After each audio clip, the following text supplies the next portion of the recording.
And a big warm welcome back to Construction in Kenya. My name is Edward J. Makalo, and I know that we've been slightly quiet for some time, and we were just busy, strategizing and organizing some great content for you guys. So if you're new to this channel, please follow us on our social media, subscribe, like, and share this content. So I'd love to let you guys know that we're lining up some very great content for you.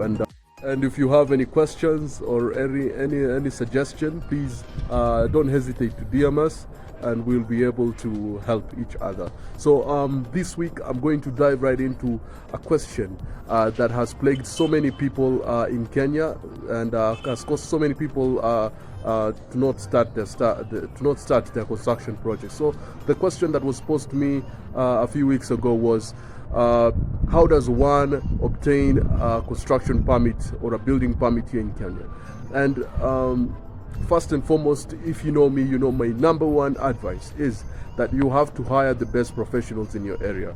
And the best professionals doesn't have to mean that they're the most expensive ones. It necessarily doesn't mean that. What it means is just you have to find people who know exactly what they're doing. And if you need assistance, you can email us or give us a call, and we'll be able to help you. I think our contacts are down there below. You can be able to reach us out. So the first thing that you have to do is that the first consultant that you need to see is an architect. So an architect basically provides you with a drawing, a design and a drawing of your idea on a piece of paper. So once you have that, then up next you're going to go to the structural engineer. So the structural engineer is also going to provide you with detailed drawings that show all the structural works that will be involved in your project. Up next, you're going to go to the mechanical engineer. Mechanical engineer basically provides you also with a drawing that shows all the mechanical and all the plumbing works that will be involved in your project. Next, we're going to have to consult the EIA expert. So the EIA expert, generally these are experts who will provide you with a report of how your project is going to impact the environment. So it could be either socially, culturally, or also the health impact of your project in the environment. Last but not least, we have the contractor, and basically the main job for the contractor is to make sure that they build your building in exact specifications that were provided in the drawings and what have you. We also have the quantity surveyor. So the quantity surveyor basically provides it quantifies the cost of your project and also provides you with the bills of quantity. So up next, we'll be talking about all the documents that we will be required to have while trying while you are in this journey of getting your construction permit. So you have selected your building team. The 6 documents that you're going to require in this process of obtaining a building permit. So the first document that you're going to be needing is a title deed. And a title deed, you're going to be getting this from the Ministry of Lands if you haven't gotten it yet. The second one is a survey plan. You're going to have to get this from the Survey of Kenya. The third one is a recent land search document, which you're going to get it from the Ministry of Lands, of course. The fourth document you're going to need is a land rate clearance certificate, and you're going to have to get this from the county government. The fifth document is a NEMA certificate. You're going to get this from the National Environmental Management Authority offices. The last but not least is the contract document that you signed with your contractor for the project. You're going to have it and bring it along in this process of getting your building permit. Now you know some of the documents that are going to be required in order for you to get the building permit.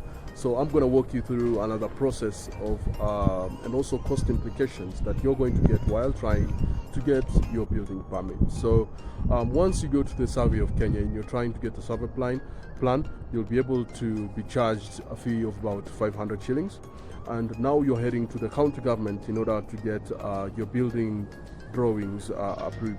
So your architect is actually going to produce both the structural and the architectural plans to the county government. And there are some requirements that the county government is going going to check in order to approve your drawings. So number one, the structural drawings need to have been designed by a structural engineer who is registered by the ERB. Architectural drawings have to be designed by an architect who has been registered by the Board of Registered Architects and Quantity Surveyors, BORAQs. The third requirement that you're going to have to provide is a land ownership document.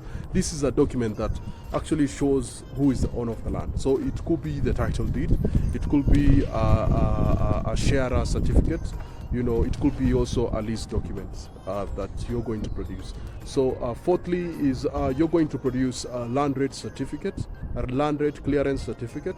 The fifth you're going to produce, you're going to have to produce is the land search document, and the land search document should not be older than 3 months, right? Last but not least, you're going to have to produce the survey plan.